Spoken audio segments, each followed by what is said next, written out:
Morning Beat with director. Oh, yes, director Adam Lippe. Do you know what's going on here? We're concerned we might have a panic oncoming with citizens spouting nonsense about zombie grandmothers. Let me reassure you that I intend to become a viral terrorist, extracting billions of dollars from the world economy before flaming out in a spectacular fashion in the midst of nuclear warfare, leaving only roaches to rule the earth. But there's no way what's happening now was all orchestrated by the government. I'm gonna need lunch first, though. How's the Chinese around here? What will happen? What will happen? Adam Lippe is our guest. He's in the studio.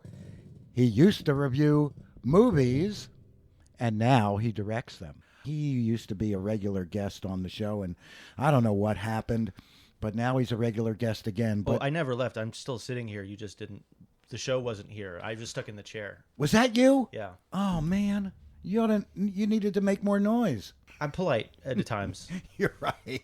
Anyway, Adam Lippe has been, one of Philadelphia's preeminent internet movie discussion bloggers. I know, I don't like that name either. And the name of his blog is and was? Regrettable Moment of Sincerity.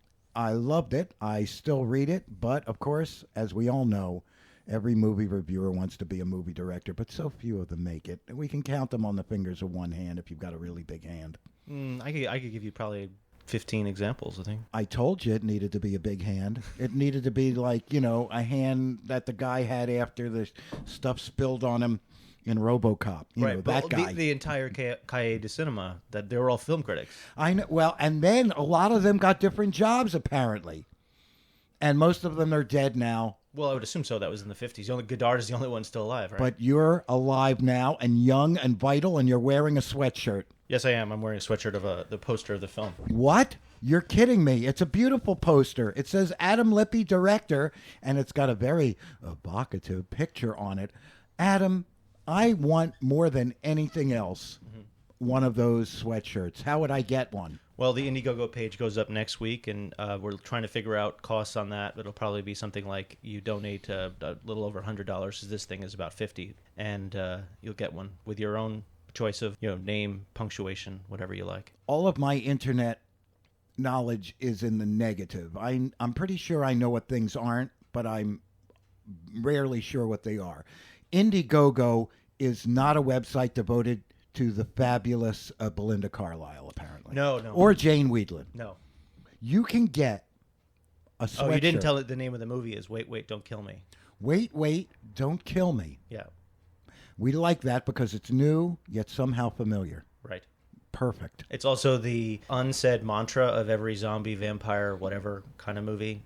Anytime anyone is converted, there's always that scene where the relative or the friend is pointing a gun or whatever at the other person in the room who's turned. And the subtext of that scene is, wait, don't kill me. And that's in every one of those movies. And I absolutely loathe that scene, even if it's mandatory. So that scene is not in this movie. Yet it is in the title. Yes. So everybody's waiting for that scene, yet it never comes. It never comes, no. Adam Lippe is our guest. He used to be, you're still reviewing movies. No, I stopped a couple years ago. Okay. Do you ever talk about them? Do you ever watch them? Or do you just make them? Well, making this has been ongoing for a long time. We're finally shooting in a couple of months. All right. Those who can't teach. Those who can't teach Jim. Right. So you can go on YouTube and do Wait, Don't Kill Me and see, And there's a bunch of videos that we interviewed the cast. We cast first. Mm-hmm. Is your casting done? Yeah, pretty much. Son of a bitch. Anything for like this? Well, there's plenty of small roles. I mean, the movie is about a virus in an inner city that, starts infecting everybody and can be passed by touch or anything else. I could do that. The military comes in. They try to stop it. They realize they can't. They build a fence around the inner city to just let everyone die. And that's what the movie is. I could be a colonel. Well, we have like Colonel Sanders. We have a general in it. And, he's fantastic. You can hear him in the teaser messing with the hospital people there, talking about how he's going to start a viral war. When I see zombie movies, I don't see many fat zombies. Why? Well, there is one in this. Good. Yeah. So can I be another zombie? Yeah, absolutely. I lost a lot of weight, but I can still move slowly. We are shooting in New York, though. They do a zombie Metroliner every day. They're not actually zombies. It's basically a derivation of another disease that if you see the movie, you figure out it's logical, and it's how that particular disease is passed. And whether you want to think Is it like a love virus? Sure. Some people are going to be like, oh, is it like Ebola? I'm like, if you want it to be Ebola, sure, but it's not really. Well, many of us have a wish list about the diseases they'd like or not like, They say, oh, yeah, how would I want to die, This is a psychosomatic fever dream then. So what's a shoot going to be like? How long is the shoot? We scheduled for 30 days of shooting between April and May. And you're going to shoot in New York? Yes. So counterintuitively, going to a place like Canada where everything's cheaper, you went to where everything's really, really expensive. It's complicated why. I'm more than willing to explain it if you'd like. Yeah, go ahead. Okay. So this script was written over an 8 or 9 month period from March of 2013 to about January in the different drafts, and we had a script reading. It was originally written for a producer who turned out amazingly not to have any money. What? Exactly. From around here or out on that other place where the sun shines? From around here. Okay. Well, you don't trust a producer from Philly? What the hell? You're not supposed to trust a producer from anywhere. But where'd you meet him? Was he, off-ramp? No. Pigeons, He pretzels? he came to me, and it was his idea that he wanted to make a zombie movie, and I said you could do the same thing if you just make it a virus movie. And I started to write this thing, and then of course, he didn't have 1 cent to his name, and then just continued to write it. So anyway, how much money did you give to this producer before you never saw him again? I didn't give him any money. Good. Just time. And then I ended up finishing the script, and earlier this year we did a script reading with some local actors. So, you wrote the script while thinking this producer was going to be the producer. Well, yeah, for the first month or two, and then eventually I realized he wasn't, and I just decided to finish it anyway because I figured it was something you could You sell. already bought the pens. Exactly. It was something that was very marketable. In fact, when we applied for fiscal sponsorship in New York, wherein you become not a 501c3, but basically a 501c3 by proxy, like a nonprofit, they basically told me that they couldn't do it because the idea was too marketable, which is a weird compliment. Wait a minute. Too marketable. Yeah. Somebody in the business of making money said this will make money, therefore no. Well, no, it was the New York Foundation of the Arts, and they're not in the business of making money. It's a nonprofit. Oh, so they wanted your movie to not make money. Right. Because if it made money and they had given you money through a nonprofit, they would have had some splaining to do? They don't give you a cent, actually. What do they do? They allow you to apply for grants that normally only nonprofits can do, and they also streamline it to a crowdsourcing place like Kickstarter or Indiegogo, in which people can make donations but take tax deductions off of those. So you reach a totally different audience. And I was trying to see if we could do both at the same time. They didn't really want to do that, but... So, you held the reading. Yes. And then what? And it was an endless reading, and if there's anything I learned about readings, the script is already too long. What, you give them the wasteland? No, the script reading went on for 4 hours because reading the descriptions took forever. And it weighed down all the dialogue because it's a mix of very chatty dialogue but very specific descriptions. It's not as bare bones as most scripts are. So it's already a little too long, and that's part of why you have a script reading, is to learn what doesn't work and what does. And it just was endless. And the actors who get bored, they don't... They loved it. They don't get to be cast, right? You got to be interested. Well, we didn't end up casting anybody. We did do auditions for several of those people. We did do auditions in Philadelphia initially when I was going to make it here. It happened 2 false starts before I just gave up. And are you the sole screenwriter? Yes. Are you the sole producer? No, I'm not. I found a producer in New York very quickly, which I had absolutely horrific time finding here. Not one person who was competent or useful or had experience would deal with it. And this frustration happened before or after the reading? After the reading. Okay. So the reading resulted in a good amount of people being cast, or no, nobody got cast. But what I did was I used the reading and then to interest certain people, and then the lady who set up the reading helped put up notices. Hey, he needs a producer. He needs this, and so it started out with one producer who I'd met through her Facebook page, and he turned out to be hot air, and then it continued, and then we did a second round, and then that continued, and a couple of different people flaked out. And if you were going to ask me, hey, why didn't you shoot this movie about Philadelphia in Philadelphia? It's going to be the only movie about Philadelphia shot in New York, as opposed to the other way around. It usually happens the other way Exactly. around, or not as much as Toronto being everywhere. Right, but even though you'd think, economically it doesn't make any sense, it actually... I'll give you an idea. So I wrote a horror comedy. It's really a comedy in the framework of a horror film, but in which I didn't want any screaming dead white teenagers like every horror film, because that wouldn't make any sense in the context of the film. And plus, why we've seen that a million Everybody times. knows when you have illicit sex and you're really good looking, you're going to get killed by some sort of farm implement later. Exactly, and I thought that was unrealistic, and so I wanted to, like, the leads in the movie are a Hispanic male in his mid-40s and his wife, who's a black female in her mid-40s, and their kids, and then a couple of people who live in their building, and I tried to cast it, and in Philadelphia, I was doing video submissions. They were just sending them to me based on the sides that I would send them, and for the one of the 12 lead parts, the one part who was the white girl in her early 20s, I got 70 video submissions. For the lead, the male Hispanic in his mid-40s, I got one. So, I could have given you one. well, you could have, but it wouldn't be. But no, literally, there was no one even who was unqualified who sent it. I mean, the guy who sent it wasn't great, but it was the only one. And How many of the 70s young white girls were qualified? I mean, aside from being young white girls. they weren't particularly good. There was only one or two. One who was at the script reading, who I suggested audition, and then she came to New York, and but she was eclipsed by somebody else who auditioned in New York, and who we cast. So the point being that the notion of don't worry about points. It's morning feed. right, but the notion of Philadelphia being diverse, it is a nice thought, but the segregation is so tremendous that it's So you cast your net wide and got hardly anything. a guy who was the DP. He suggested a producer, and so I talked to this guy, and he wasn't all that qualified, but I just needed assisting, in terms of, hey, can you help set this up? Because producing on your own is exhausting if you're already doing. Because I'm also editing the movie, as you like, I edited the teaser and all the behind the scenes stuff, help shoot it and all that. But so I just needed someone to make certain phone calls, do all these different things. And this producer then sent a Facebook message to me and to a lot of other people who were involved with the movie at that point, basically saying that he didn't think the project would get off the ground because his projects had failed personally. And he thought I should just start over and throw the script away. Aren't producers supposed to be more optimistic? Yeah, that's why he wouldn't have been a good producer. Don't they? They're supposed to say things like, "This is going to be great," and use the word "super colossal" a lot.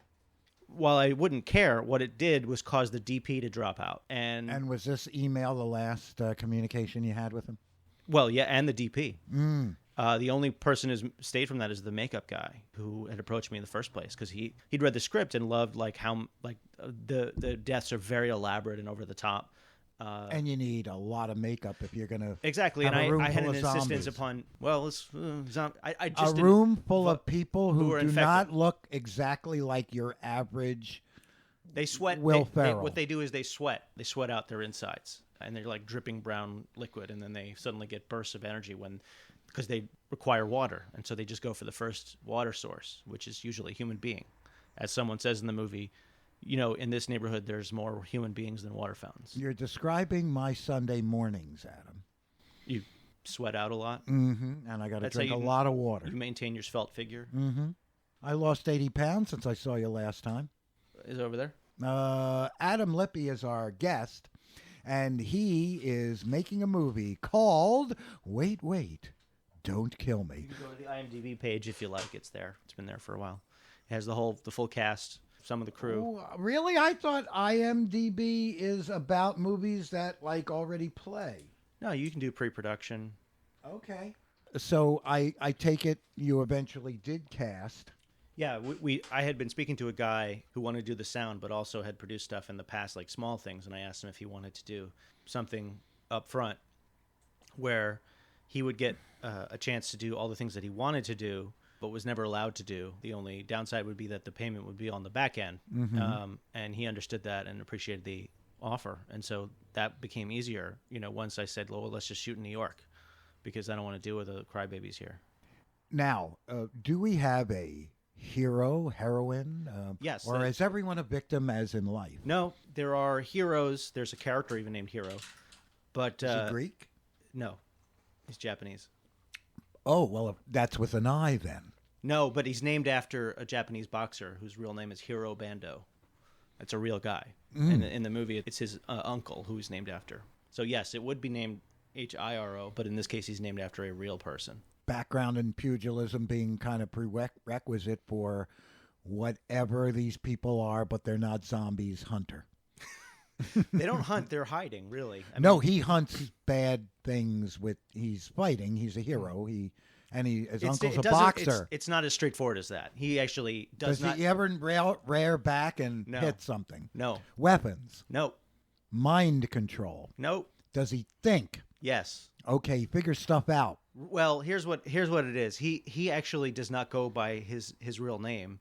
He's been named by his grocery store manager because he feels like a coward, and he works at a grocery store, and he's an immigrant, and he feels like he doesn't live up to his name, so he's just named Bobby because his grocery store manager named him that. Rather than hero. Well, yeah, because he needed something. He felt embarrassed to be working in the grocery store, and he said, "You choose it," and he just gave him the most generic name they could think of. So everyone thinks his name is Bobby until he explains why he doesn't go by his actual name. So, Bobby, get me the ice cream.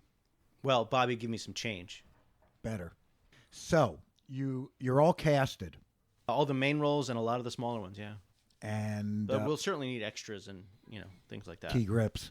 Yes, Best key grips. boys. Yes, and the producer is going to be very helpful in terms of having that networking ability in terms of knowing all these different people. Where eventually did you find your producer? Or did they find you? He called me about working as the sound guy, and I talked to him for a long time and realized that he'd make a perfectly good producer. Is he doing sound too? Probably not at the same time. He might be the assistant director. We're still figuring out exactly how it's going to work on set. So when he's being the assistant director, it'll be a silent movie. But We'll have someone else on set. Okay. He did sound on the shoot we did for the behind the scenes stuff, and when making the teaser, when we had the actors come in. And Now, when I used to be in the movies, well, Double Dragon is not used to be in the movies. You son of a... So, you want to give me the name of your producer so I can... Well, you could just go to the IMDb page, Stephen Young. So, you cast it. You got the director, you got the sound man, you got the makeup man. And we have props person. We've got the lady who drew the posters lives around the corner from me. Of course, we're talking about Wait, Wait, Don't Kill Me, the movie about to go into production as soon as the money is raised. Yes, we have some of it, but the rest of it is going to be raised like via Indiegogo, and you can win if you donate enough money, you can get body parts in the mail if you want.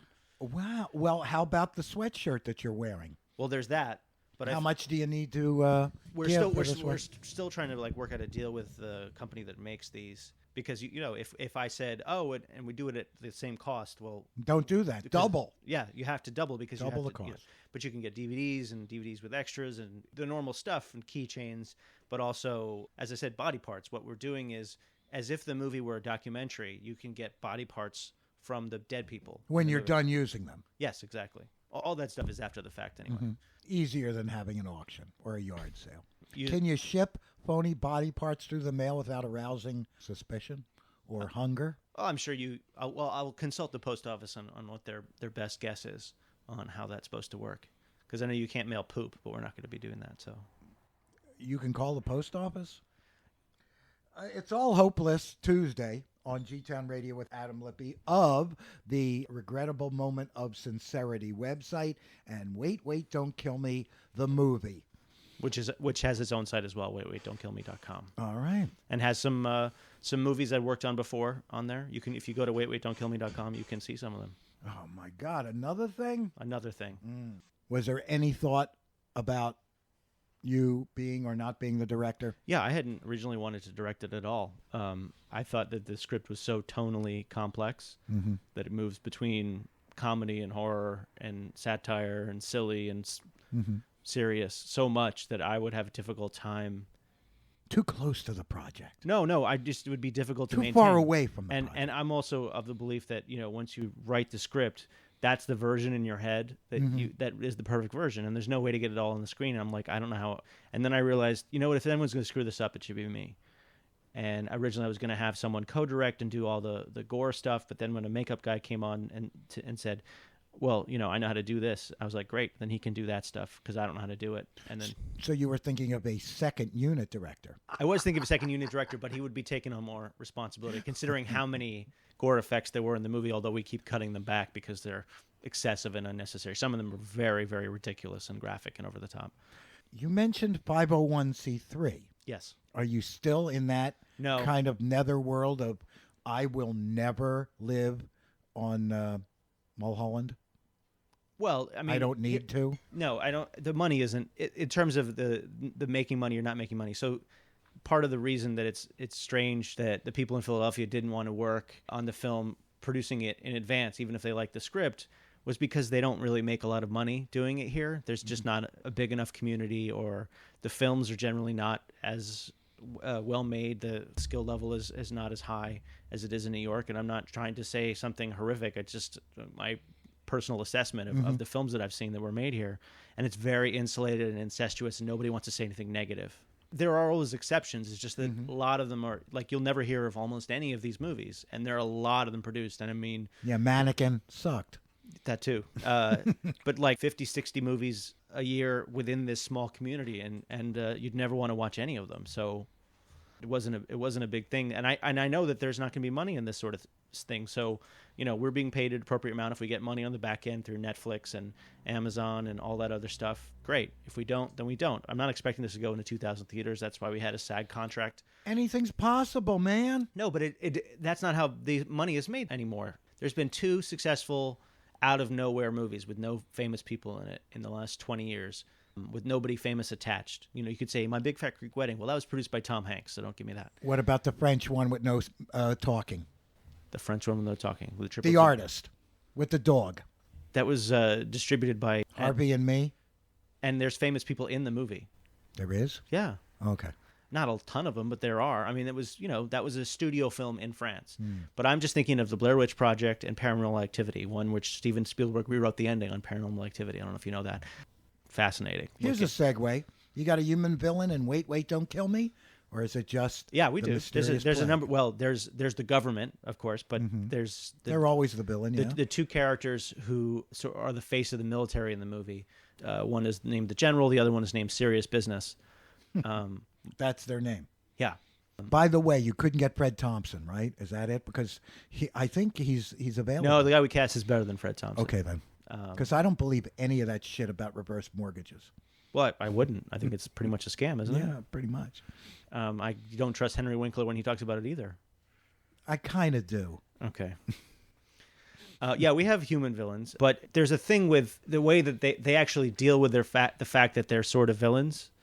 That in the speech you might have heard in the teaser, he's basically going on about how he's going to have viral warfare, and then stops and says, "But I need lunch first." How's the Chinese around here? The point is that it's almost like they're not self-aware, but they know the perception of everybody else, and they play around with that. So is this evil military man, does he want to weaponize this plague? Well, that's what he says. Mm-hmm. But he doesn't get around to it? Well, I'm not going to tell you how it works in the end. But that's what this interview is all about. I want to know how it comes out. It comes out about page 110. All right. And how many more pages after that? No, that's the last page. Okay. So the climax, sans denouement. Is that what we're talking about? Well, there's, as with any kind of movie like this, there's several climaxes, but... If you're lucky. Exactly. GTown Radio at gtownradio.com. We're the sound from Germantown Community Radio to the world. We're in the middle of our holiday fun drive. Now, I realize we might be at cross purposes because a large part of this interview is devoted to getting Adam Lippe some money so he can make this film.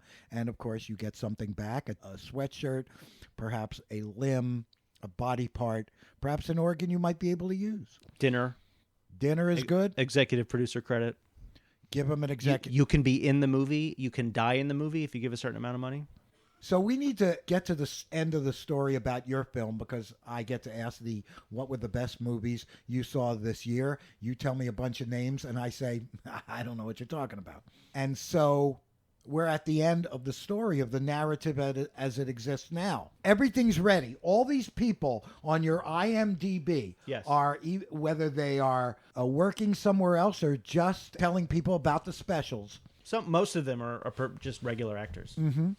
Right. So they're stage actors. And they're telling people what the specials are. Right. They're all waiting. So you have everything in place. Yes. You've casted. Yeah, we did You've that on got the purpose. crew. We did it on purpose so people would know what they would be getting exactly, and also the use of the actors' networks, and so they'd be personally invested. And because, as I told them, I said, look, the more money we raise, the better you guys get paid. Right on. So they should indeed tap their relatives as well. Not to tap their relatives, but their friends and Twitter followers and Facebook people. Just like GTown Radio's Holiday Fund Drive. Maybe I can get you some of Adam Lippe's Pony Blood. I can sign. Sure. You got Pony Blood? Of course you How do you make that stuff?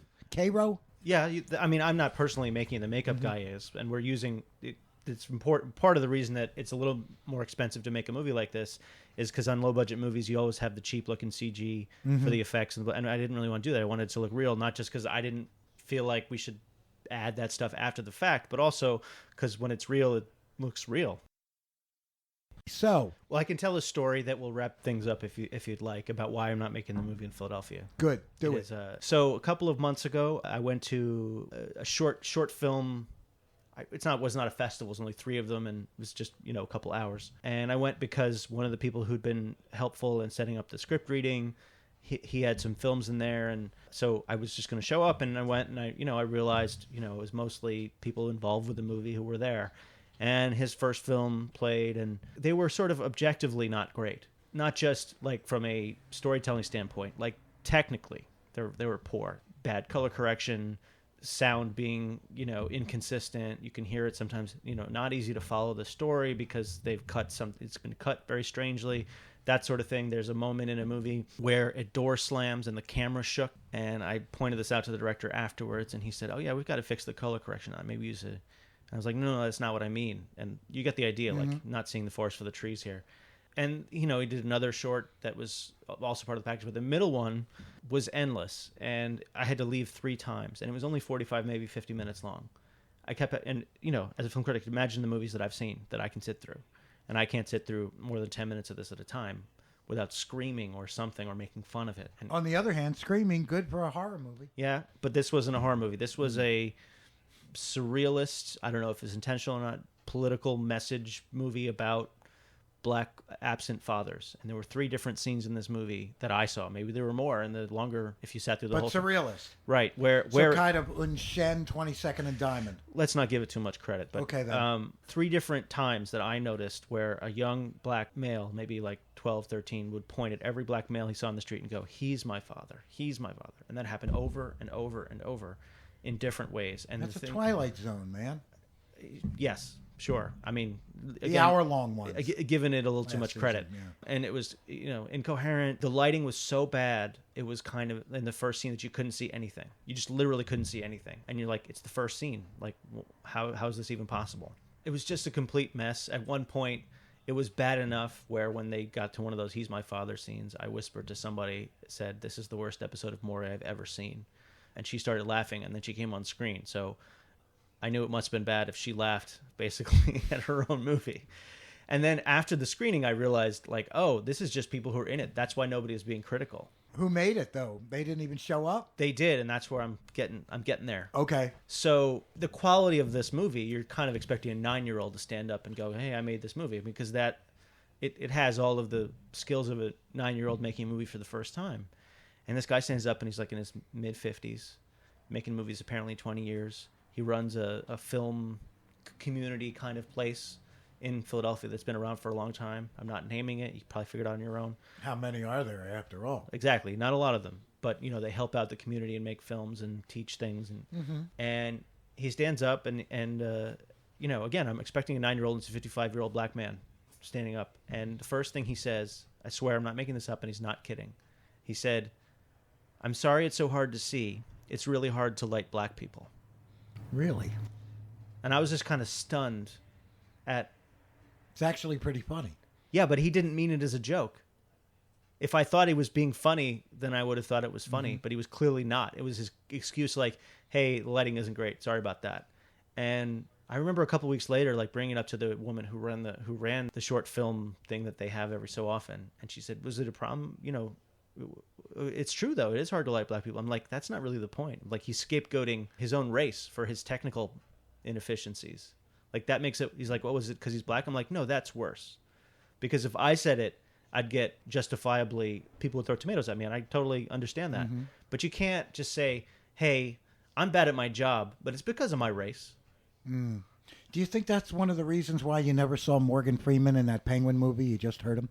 Yeah, that's exactly it. I'm sure he'd worked with this director before. And then when the director's like, oh, and we shot for 14 weeks. Do you know how long that is? 14 weeks? Plenty of time to get a really bright light bulbs. Exactly. And this thing is 45, maybe 50 minutes long and completely incoherent. Maybe even those floodlights, those really wide bulbs you've seen. I've seen those. And when, at the end, nobody said anything about just how objectively awful this was. And everyone was just talking it up and saying, oh, it's a wonder. And then, it's all, of course, people who worked on it and somebody's mother and all this other stuff. It's just like, oh, this is how this is going to be. Nobody is going to be able to be the no person on this. You need a no person on the set. You need someone to say, okay, this isn't great or this isn't working. Mm-hmm. And maybe that's why film critics are often filmmakers, because they're willing to be the no person on there. They're willing to say, all right, this isn't very good, and I can be self-critical about this. But then you get the people who, for one reason or another, usually box office receipts, who can't be told no to. You're talking about like 10 people.